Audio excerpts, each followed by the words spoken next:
Welcome to the People's Podcast, an employer's resource by Group Management Services. I'm your host, Alyse Kimble. This podcast does not constitute legal or financial advice. Its accuracy, completeness, or adequacy is not guaranteed. Use the information at your own risk. Consult an attorney or financial advisor before taking any action.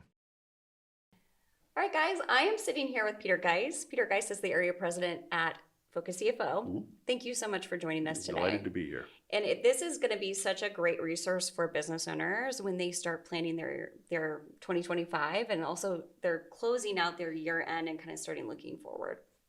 So when it comes to that, what is it important for a business owner to really look at when they are kind of closing out their year? What are some things that they need to make sure that they have gathered? Maybe some people they need to have in that conversation.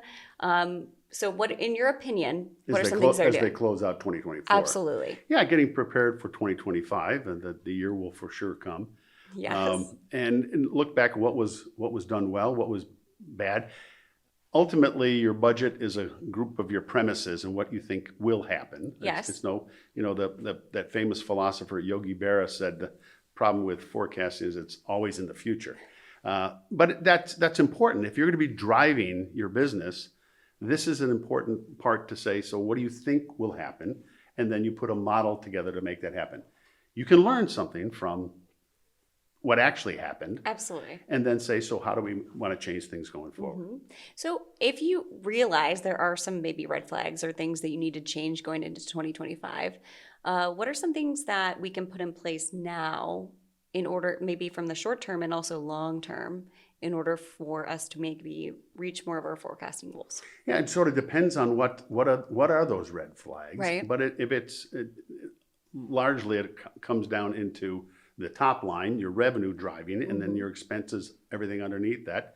And the expenses should be less than your revenue so that you have more on the bottom line. Hopefully we're in the black, right? That's always a good goal. Mm-hmm. It doesn't always work out that way. And what do you think, and this isn't just fabricating out of your head, you talk to your partners and other people that say, so where is it going? Mm-hmm. No one has a perfect crystal ball. Right. But for example, with GMS, working with other partners that I would assume, have a much better feel for, so what are the trends in particularly in HR or in turnover or in compensation like that? So those are collected as part of the premises to put into the model that is my CFO will then put into the model to say, where are we going and is this okay? If it's about driving, and the car analogy is a good one. Somebody's got to be driving. Usually it's the CEO or whatever the title is, the grand poobah, and you have a number of people in the car with you helping you drive. Sometimes people talk about accounting, which is important, but accounting's looking out the back, the rear view mirror, saying, so what happened? Even for last year, but going forward, reporting what happened. Who's driving going forward? Right. There's no guarantee, but if you can't make it work in a model going forward, this is where you want to drive it. There's no chance. It's just happenstance whether it happens. Absolutely. You have to have a destination when you get in the car. You should be looking towards something and heading towards that. Are you going to get there? It's better to be driving towards something rather than just driving. Absolutely. Aimlessly, right? And that happens. It does, I'm sure. What are some common mistakes you see business owners make when it comes to managing their finances? Well, I think sometimes not doing planning well, or not believing the planning. So a plan's great, and then a plan doesn't guarantee anything. It just gives you an idea where you're going. Periodic reviews, it's important, but that's how you make course corrections. Sometimes people think that the budget is the budget, and boy, God, you're locked into it and you have to do that. And the premises that were the basis of that have changed. Well, so things change. I'm not all for just putting the budget for the sake of, and whatever happens. You got to be driving to it. But there's too many times I've seen business owners that say, well, the budget is this, so we can't change anything. Well, you better change something, because or you're going to be heading off the cliff. That's the whole point of periodic reviews, is to make course corrections as you go along. Absolutely. It's got to be moldable, right? Well, actionable. I'll even say that. So this is why it's just, literally it's a model. And so what's the difference between a budget and a forecast? Well, A budget says this is what we think will happen, and the forecast with better information now says this is what we think is going to happen. But it's for the organization to say, so what action can we take to be able to get back on budget? Mm-hmm.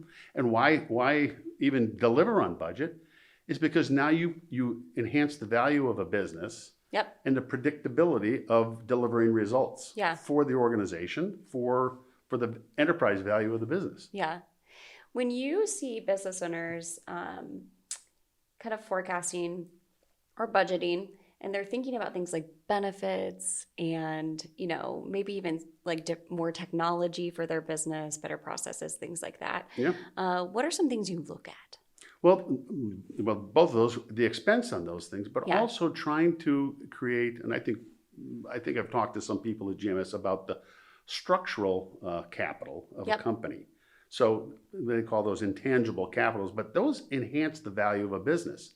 So if, I don't know, your compensation plan or your benefits management, all that stuff is done by my Aunt Susan that's been doing it for the last 30 years, nothing wrong with Aunt Susan, but Absolutely. But that doesn't enhance the value of your business because it's not the business, it's her. Yep. So having those types of, and quite frankly, you guys are GMS as part of that structural business. Does it automate things? I suppose it does automate things, but it makes it part of the business rather than just part of somebody's tribal knowledge. Right, absolutely. So if Aunt Susan wants to retire, right? And at some point she's not going to be working there. Right, absolutely. So what stays with the business going on? Whereas systems, processes, repeatable processing, predictable documented ones, rather important too. So you get it. These are things for the lifespan of a business to enhance the value. Yep. The difference is in creating enterprise value versus creating income. Doesn't mean income's not important. Yep. And that's what your budgets say, what's the income here? But it should be part of a longer term plan of, so how are we growing our organization? Yeah. And what does growing an organization mean? What does it look like? Can you break the two down for me? Say what? Which enterprise. One? Enterprise value? Yes, versus just so income. It's the thing, it's sort of the terms of one's a longer term. So I'm a business owner. Yep. Or you're a business owner. We have this investment called a business. Yes. Which is great. And it does, you hope it makes money. Yeah. But a business owner has to think of both. So you have to think about what income am I making here? Yep. So, and sometimes it results in EBITDA, but you're making money. That's just not unimportant. But and if you make a repeatable income, that adds to the enterprise, so the value of the organization, which comes into play when, I was going to say if, but no, when they're going to transfer that business. Yep. And how they make that transfer, there's lots of different ways, from out in a coffin, which is not a good way to do it, but you're going to transfer the business at some point, right? Whether it's to your employees, to a strategic, to a couple of employees, however the transfer, but typically you want to enhance the value of your business. Yes. And income's an important part of it, but income pays the bills today, and it's sort of the nearer term issues. Short term. Shorter term, yes. Exactly. Not month, but this year. But who's in the long term? The business owner should be trying to de-risk their business and grow enterprise value. That's what a business owner should be focused on. Absolutely. You guys play a role. I mean, GMS plays a role in those. Absolutely. And I think that has to do with like a lot of different things, right? Do they have processes? Or is there technology? Right. Do they have happy, qualified employees that do their job really well? It's the social capital that they have, exactly right. All those things enhance the value, the transferable value of a business, because it's the business rather than that particular individual. You have processes, this is how we handle our people. Absolutely. And I think it's important for business owners to note that, yes, it's not just about income. It's about just the overall, like, what is it, the value of the business from an enterprise level. If you have high turnover, if you have nobody wants to work there, if you have to pay higher, but all those things, if people like working there and you have a sustainable, good business, transferable, is somebody likely to pay you more for that? Usually, yes. That's because that's the business. That's what they're buying. Absolutely. That's the kind of intangible stuff. It's intangible capital. Absolutely. Yep.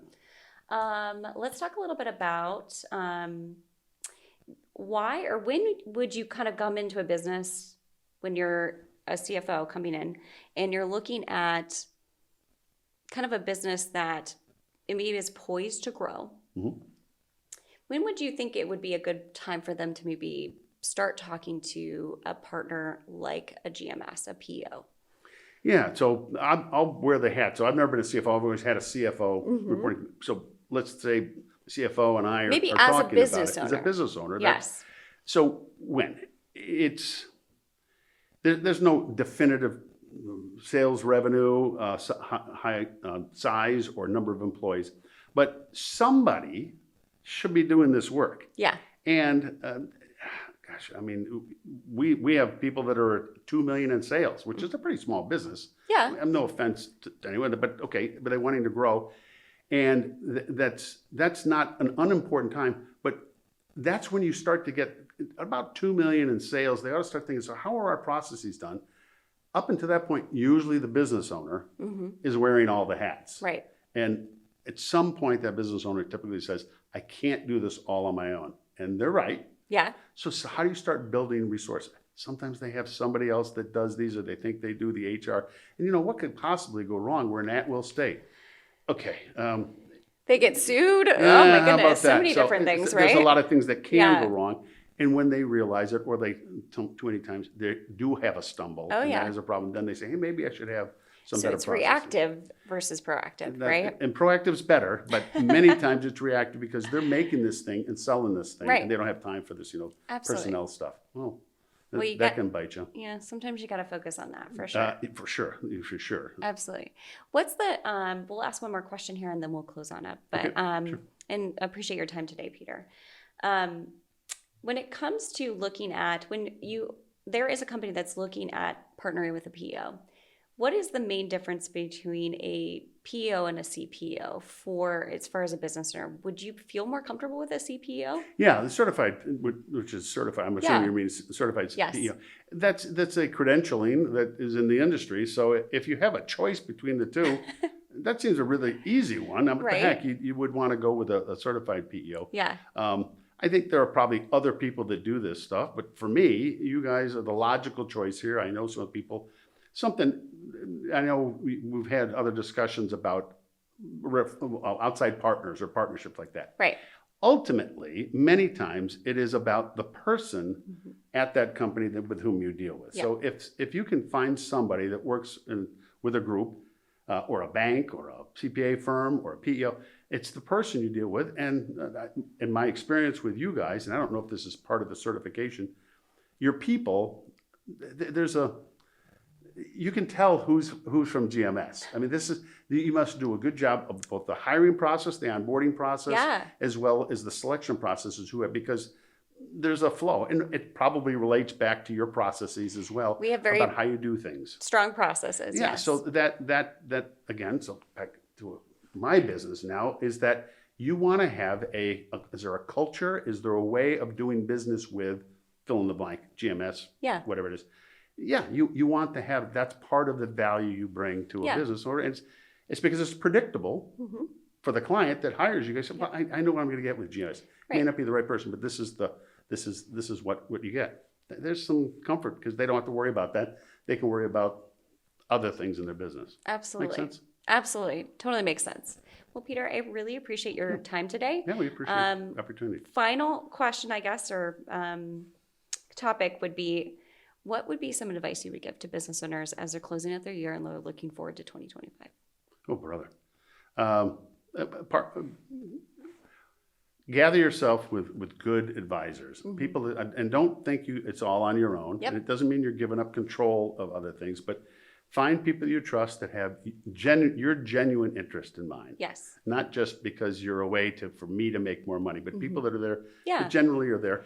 They And want to help your business. That's exactly right. And the subject matter, they have expertise in Yeah. areas you don't. Yeah. So surround yourself with good advisors. Absolutely. That's so important. Well, thank you so much once again. My name is Alyse Kimble, Peter Geise, Focus CFO, and join us next time for our next People's Podcast. Thank you, Alyse. Thank you for tuning into the People's Podcast. We hope you found today's discussion helpful. Stay tuned for more insights in our next episode. For more expert guidance and resources on small business management, PEOs, and more, give our podcast a follow. Find us on social media or visit us at groupmanagement.com. That's group, mgmt.com. We're dedicated to helping small businesses everywhere make their operations simpler, safer, and stronger.